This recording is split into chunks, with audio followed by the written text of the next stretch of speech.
Welcome to Popternative, where we dive into topical discussions from the worlds of pop culture, social media, and sports. Here is your host, Peter Remoliotis, aka PD Beats. Hello and welcome to Popternative. This, of course, is the talk show and podcast where we have digital discussions, worlds of TV, film, news, music, sports, lifestyle, everything really depending on the guest. We talk about it all. As always, I'm your host, Peter Remoliotis. On social media, you know me as PD Beats.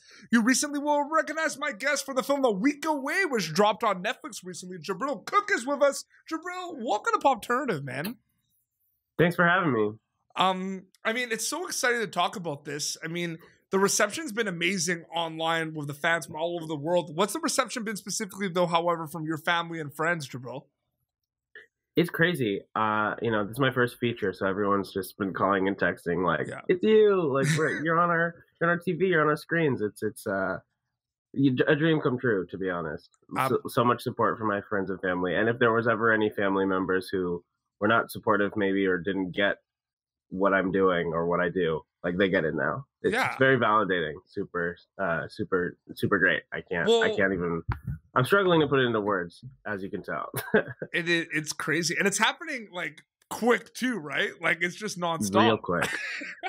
Real quick. The movie came out on Friday, and it's Monday now, and it feels like I don't know how to navigate. Yeah, exactly. I've lived a whole career. We're almost a week away for it being a week.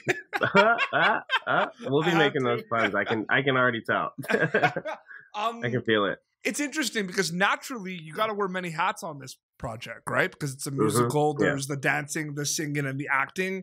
Is that difficult right off the bat, do you think, to kind of have all three of those come into play on a movie like this? I mean, like on paper, super difficult, but I think it's I'm very used to it. Like I grew up doing musical theater, so it all just feels like, what I've been training to do, I guess. And it sounds superficial and it hasn't always felt superficial, but I went to college and studied stage acting, and it's very different than than A Week Away, like what I studied and the academic side of it all, but it all ties in together. So I like to think that my musical theater experience as a kid plus my classical training really all that put together made it breezy. It was my first feature, but it felt very comfortable because I'm very used to doing a musical, and I've been saying, like, if I'm not singing in a project, it also feels a little like I'm not getting to do my whole thing. Yeah, no, for sure. I feel like that was a big part, made me feel super comfortable. Everyone's talking about a lot of things in this film, but one thing they're talking about is your rendition of Baby Baby. That's something that's just kind of taken over a little bit. You know what I mean? It's amazing. It just seems like it's just that just rendition. It was just kind of like made and tailored for you type thing. What was that kind of like? It just seems like it's perfect for your character type thing, right? What was that kind of process like? Recording it, filming it, and everything. Did it just feel natural, that song, like in terms of a fit? Yeah, I mean, it's just another one of the ways that George and I had so much in common. I came onto the project, and George was described as like kind of an old soul kind of character, really into the 80s and that kind of vibe. And I also love the 80s, and I was excited to get to explore more. In fact, after I booked, I put together a little film festival for my friends and me. Because George is a huge John Hughes fan, so naturally I had to watch all the John Hughes movies. And then but in particular with Baby Baby, I was reading the script, and I listened to the song after I booked, and it and the version that they had produced, with the demo that they had produced, and hearing that and reading it in the script, I immediately thought of Purple Rain, and I got to set and they loved it and they were run with it. So not only did it feel natural, but it was kind of up to me and the director and the producer. It was all very collaborative, but my ideas were very celebrated and supported. So yeah, it was natural kind of because I could make it what I wanted to. So you understand where I'm coming from, right? Like it felt natural, the whole thing.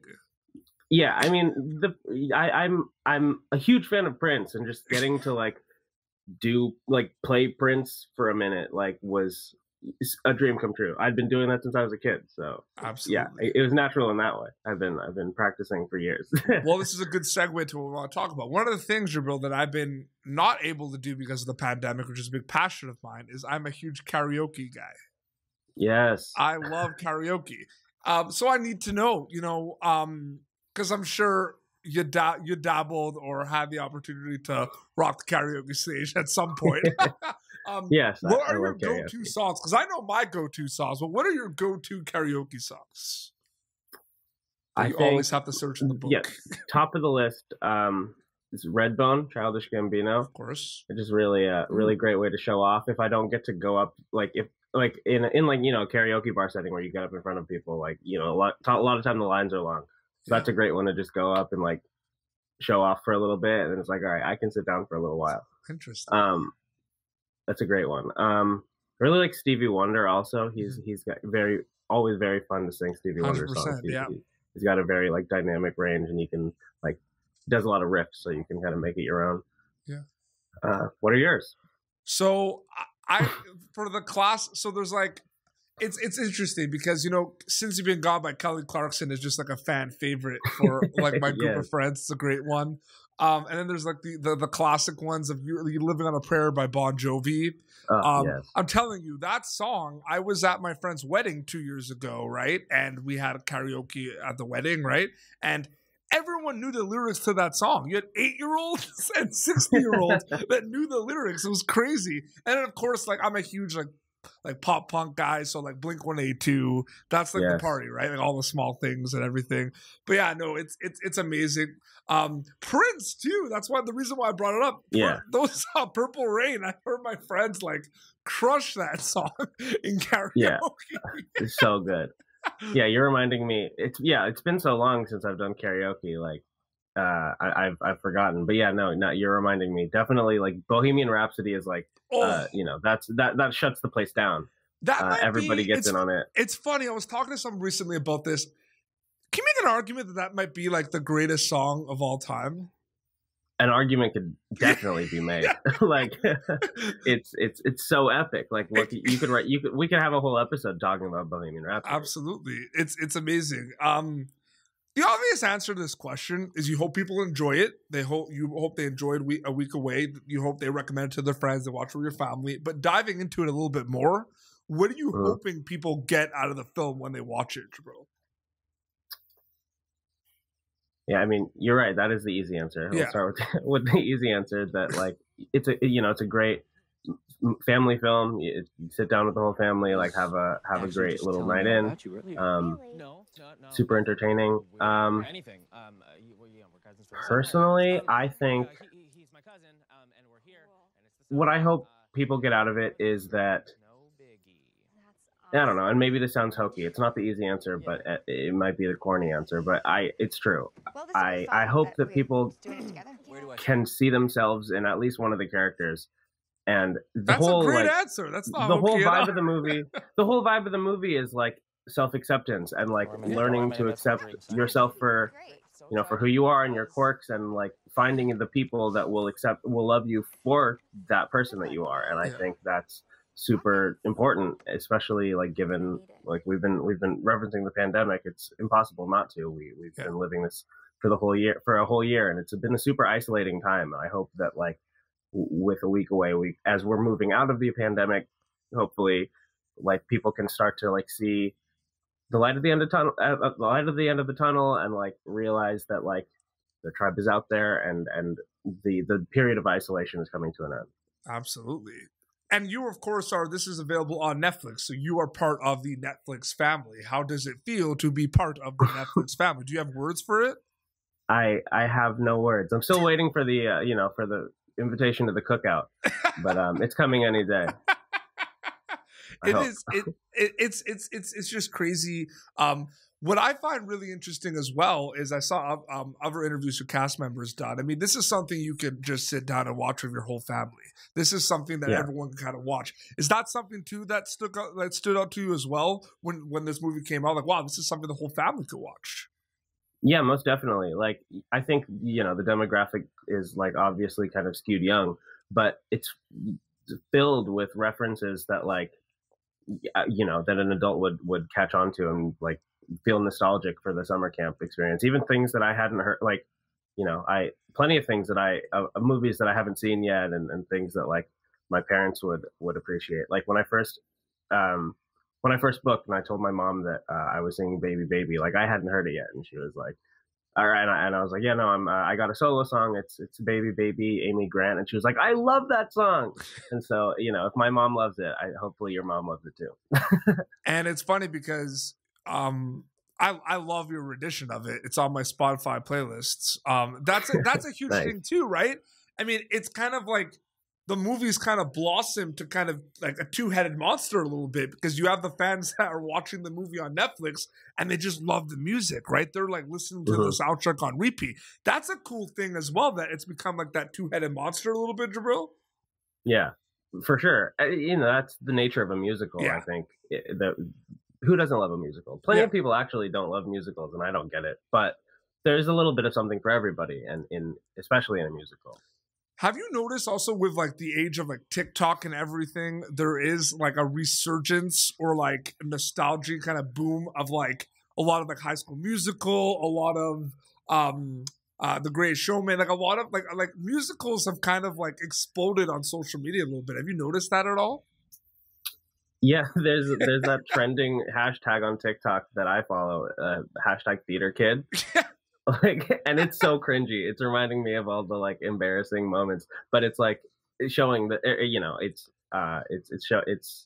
very indicative of the fact that like the musical theater nerds are out there, and it you know, and I don't know. TikTok is weird though, because it makes you feel like things that are weird, like weird interests of yours, are more popular than they are. Because they have that, like, you know, your For You page will yeah, get exactly. yeah. You'll see like 1,000 like, I don't know, like anime memes. And I'm like, oh, people are like really into that. Or it's just very specifically curated for me. So unclear. Well, it's funny because I'm on TikTok, but I'm not on TikTok. Do you know what that means? Same. I don't like post, but I have a TikTok to like check things out. And it's true. I'm in Canada, so a lot of hockey comes up, but a lot of like nostalgia comes up. Like people love. It's like, I don't know. It's true. Like people love referencing like iCarly and the Sweet Life of Zack and Cody and everything. And I don't know if that's just what's popular or if I must have, or that's what they're feeding you. Yeah, exactly. But you mentioned cringe and everything. And I do have to ask, because this is something I do in my show to wrap up, and I need to know this. Is Jahbril Cook a fan of the dad jokes? Maybe not a fan, but do you appreciate a good dad joke? Most definitely. I think, you know, more too many dad jokes will get a little like eye rolly, but like, you know, hit me with a couple. Well, and you know, because I have to it breaks the ice. I have to. Well, we could have been an icebreaker. I'm glad maybe we did break the ice and start the interview with this. We're ending with it, but I happen to be a dad joke connoisseur, so I have them on rapid fire. Like, Jahbril, did you hear about the kidnapping? I didn't. It's okay. He woke up. or why shouldn't you trust stairs? The staircase. You shouldn't trust it. I don't know why. They're always up to something. Or like, I see you. Yeah, or like, you know, that restaurant we went to on the moon, right? Great food, zero atmosphere. You know what I mean? There it is. There it is. Yeah, 3 is my limit. Jahbril, thank you so much for coming on Popternative, man. I really appreciate it. Thanks for having me. It was a lot of fun. People can watch the movie right now. It's on Netflix, and they can follow you on Instagram, right? You have an Instagram account and social media? Yes, I do. At Accio Grapefruit. You know, good Harry Potter reference. But if they even search your name, they'll find it. Definitely. So. Yeah, find Jahbril Cook on Instagram. It'll be there. Thank you so much for this, and congrats with the movie, man. It's awesome to see. Thanks so much. No problem. Well, this has been Popternative, youtube.com/Popternative for previous episodes. Until next time, this is Jahbril Cook from A Week Away and PD Beats signing off. Thank you for tuning in to Popternative. Make sure to check out our past episodes of Popternative on YouTube. Be sure to like Popternative on Facebook and follow us on Twitter. This has been an Autograph Communications production.